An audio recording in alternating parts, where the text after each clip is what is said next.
Hi guys, welcome back to the next episode of Remote Work Bay. Today I'm going to talk about the best places to work remotely. About 24% of Americans that work full-time work remotely, at least part-time, according to the data from the Bureau of Labor Statistics. And that number has probably risen considering what's going on in our society today.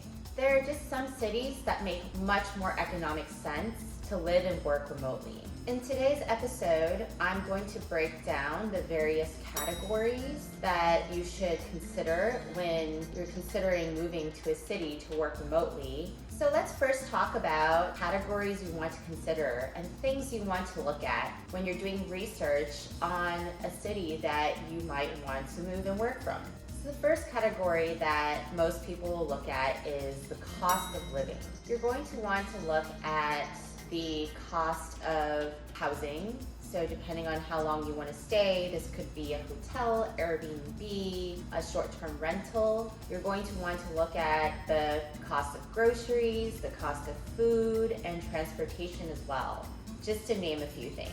A lot of times, cities will have different prices for expats versus a local. So you're really going to want to compare the two different costs. Another thing to consider is your Wi-Fi speed and accessibility to the internet. There are some cities that offer free Wi-Fi across their entire city center versus some cities where it's very difficult to find high-speed internet. So depending on the type of work you do and the speed of the internet that you need, you're going to want to really take a look and do your research on the cities that have the most accessibility and the speed of the internet that you're going to need for the work that you're doing. How safe is it to walk alone and around at night as, say, a single female?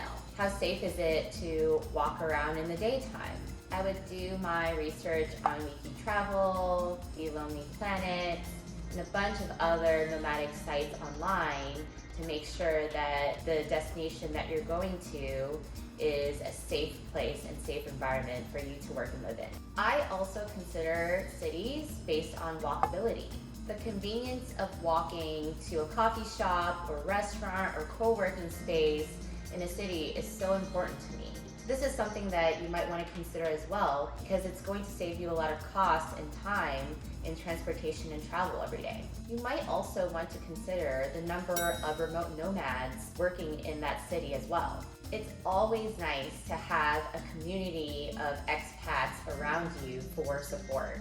Something else to consider is the friendliness of locals to foreigners. Some cities are very accepting and very welcoming of foreigners and expats moving into their cities, whereas other cities might not see as many visitors and tourists and may deal with foreigners differently. Also think about the language that's spoken in the city that you're considering moving to. You might want to think about the language barrier and if the locals speak your language. So if you're American, do they speak English? And how difficult is it going to be for you to get around and communicate with the locals? In this day and age, something to really consider as well is political stability. Read up on your news, do your research before moving to a particular city or country. Make sure that it is stable and safe to travel to. The next category is a big one for me, and that's the funness factor. Because I am an extrovert and I love being social and meeting new people, it's really important to me that the city that I'm traveling to has a good social life. Work-life balance is so important. And what's the point of traveling to a new country if you're not meeting the locals and experiencing a new culture? Another big category is the weather. If you're not a type of person that likes cold weather, you might not want to travel and work from New York in the middle of December. And if you don't like hot and humid, you might not want to be in Asia in the middle of summer. So these are all things that you might want to consider as well and do your research on the weather conditions in the city that you're traveling to for the time that you're traveling. Last but not least, of course, I'm going to consider the location based on the ease of finding a good space to work. Things I would think about is how many coffee shops are within the city center, and how many co-working spaces are available and have room for me to work from.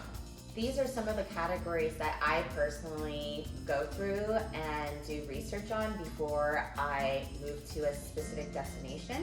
You may want to add some categories of your own based on your lifestyle and based on things that are important to you.